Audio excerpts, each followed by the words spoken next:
This is the exact process that I use to find good designers for my email and SMS marketing agency. Now, in this video, I'm gonna be showing you my exact interview questions that I ask, the test that I assign them, and the things that I look for when I'm actually evaluating whether or not they are a good fit for my agency. Now, I've pulled this video directly from my paid school community. So you're gonna see some resources that are mentioned in this video that are only in my paid school community. If you want access to it, you gotta join and you gotta pay me. I'm sorry, not everything in this world is free. Down below is a link to that community and the exact module that you can literally enter into once you pay and download my interview questions and send them to your own prospects. It's gonna streamline the entire process for you. It's even gonna have the Asana task that you can use. Makes things so easy. But watch the video before you decide. Anyway, there's also gonna be a link to my free version of that community. Super useful as well. Check that out. Let's get into the video. It's Friday, I'm recording this. I'm ready for a beer. Let's do it. Okay, so this is my exact process that I go through to find good designers for my email and SMS marketing agency. Now I'm gonna go over some resources, and if you're watching this in the school community, you have a link to those resources in the description of this video. So what we are doing here, first thing I do is I use LinkedIn and Twitter. I don't actually find good designers on Upwork. I like to speed up the whole process and use my social media channels to post job vacancies that we have. So I use LinkedIn and I use Twitter. Occasionally, I will use my newsletter. Now, if you don't have a good following on LinkedIn or don't have a good following on Twitter, skip this part. Just go ahead and find somebody on Upwork or just search around and then go to the part where we actually talk about the application process itself. But for right now, what I'm going to talk about is typically I post on LinkedIn and I'll just say something super simple. I'll say, we are hiring a new designer for email marketing strategy. Interested? Apply by filling out in the form in the comment section. Now, when I'm posting on these platforms publicly, I do not include the link to the application form in the post. I always put it as a comment. The reason I do that is because these platforms, when you have a link that goes off of their website in the post itself, it's less likely to get pushed to as much or as many people. And you want this post to be seen by as many people as possible.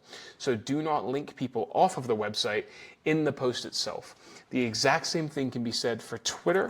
I have a Twitter post where I did the exact same thing, and I just added the job description in the comment section, or rather, the application form in the comment section.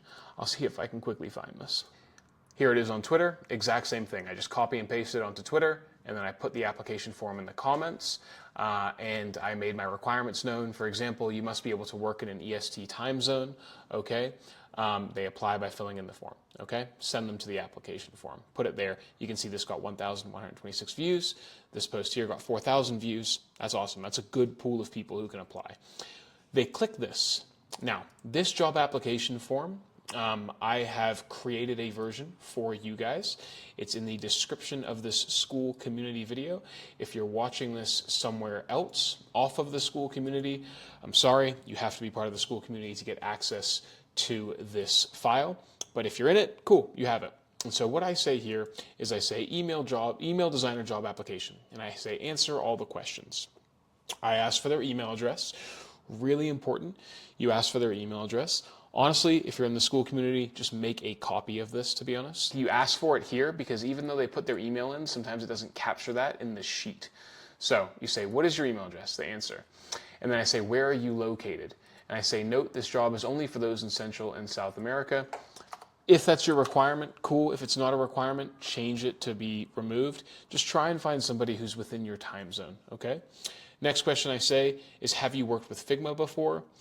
These questions here are really just qualifying questions so that we can see who's actually qualified for the job. Have you worked with Figma before? Yes or no. If they say no, I automatically exclude them, and I'll show you how I review their results in a second. What dimensions should email templates have in width for desktop? Same again, what dimensions should email templates have in width for mobile? These are super easy questions that every designer who is decent at designing emails should know the answer to. So if they answer wrong here, it's an automatic disqualification. Then I say, can you work 9 a.m. to 5 p.m. CST? You'll be surprised. You'll get people who will answer this and say no. Cool, disqualifier. What is your hourly rate? Are you available for full-time work? Provide me a provide me a link to examples of your work. This is the most important one. I want to see their examples for their work. Then what we do is we post that. We post it publicly. Now we actually make sure we go here and we copy the responder link. Copy the responder link and post that publicly, and then people will start applying for the job. After about 24 hours, you're going to have a bunch of applicants. Now, this is a dummy board. It's the one that I use, but it doesn't have any responses. Really quickly, sorry to interrupt the video. I just wanted to tell you something really cool that we've started doing with Inbox. I've actually created a school community where I teach you anything and everything I know about email and SMS marketing, from really advanced campaign strategies to how to simply set up your Klaviyo account, all the way to building really, really cool automations for the back end of your e-commerce store. Whether you're a business owner trying to learn how to do email marketing or an email marketer trying to learn how to become a better email marketer, there is a link in the description to this school community where I teach you everything I know.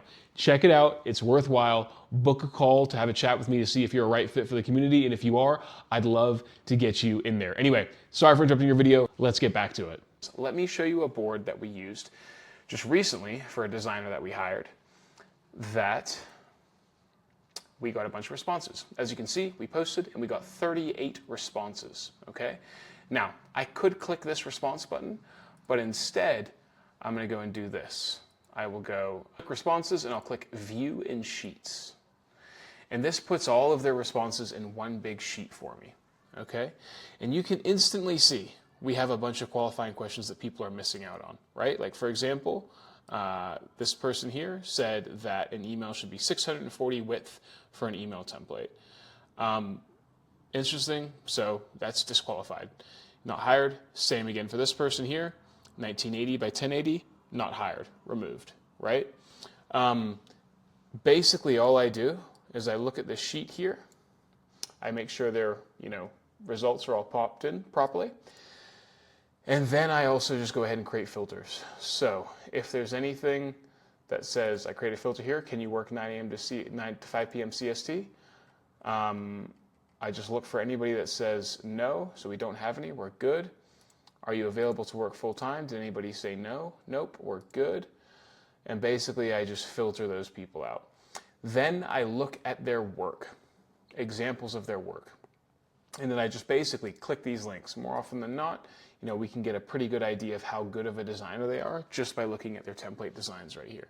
So I click this, I take a look at their design, and then I say, okay, is this person good enough to go down to the next stage of the testing process? And you can see this person has a bunch of email templates.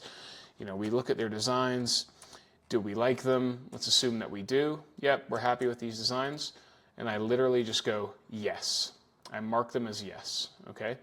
So everybody who's qualified, we mark as yes, and then we create a filter here, up here, after we've gone through all of the people we wanted to look at. And we only look at the yes column. And then these people, we send an email to.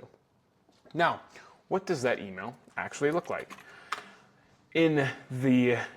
Below the description of the video, in the school community, if you're watching this on school. If you're not, I highly recommend you join the school community. If you're watching this on school, you send them this email. Okay, I'm gonna copy and paste this email, but I track all the designers in Asana. And I send them all this email. I say, hi there, I just want to thank you for your recent application for the role of email designer. We're keen to go ahead with a quick test if you're interested. Can you please create one master template for the following business? Note, we are not related to this company. It is a dummy test. And then insert, I'm going to paste this, insert link to the company you want them to create a mock design off of. Okay?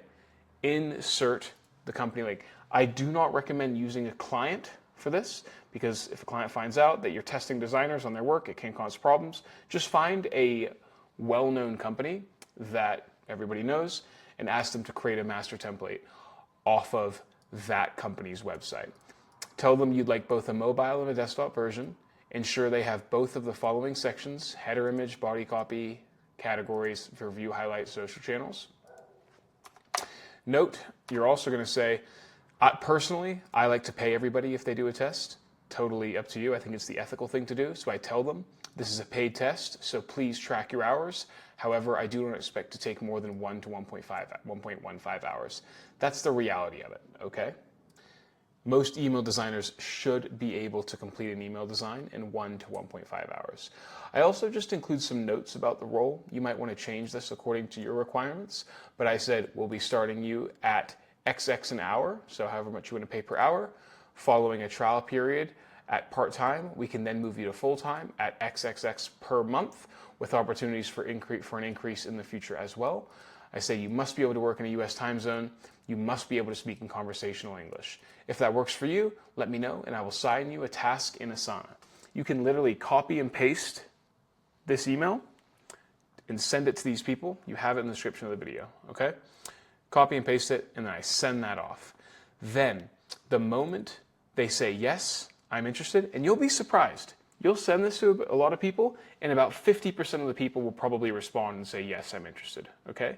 The moment they respond, I then assign them a task in Asana. Now, I'm going to copy and paste this task description for you in a second as well, but this is what I say.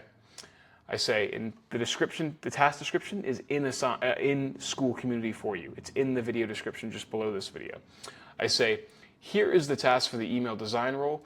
Please create 2 versions. One optimized for mobile, 375 pixels, and one for desktop. I give them the copy. Now I've scripted this copy using the company AG1. It's a very common company, but just make sure you script copy based off of the brand that you have assigned them the test. Remember here we said, can you please create one master template for the following business? And then you insert the link. Make sure you provide the designer with copy relative to that brand you were giving them a test. If you're using AG1, you can straight copy and paste this text, right?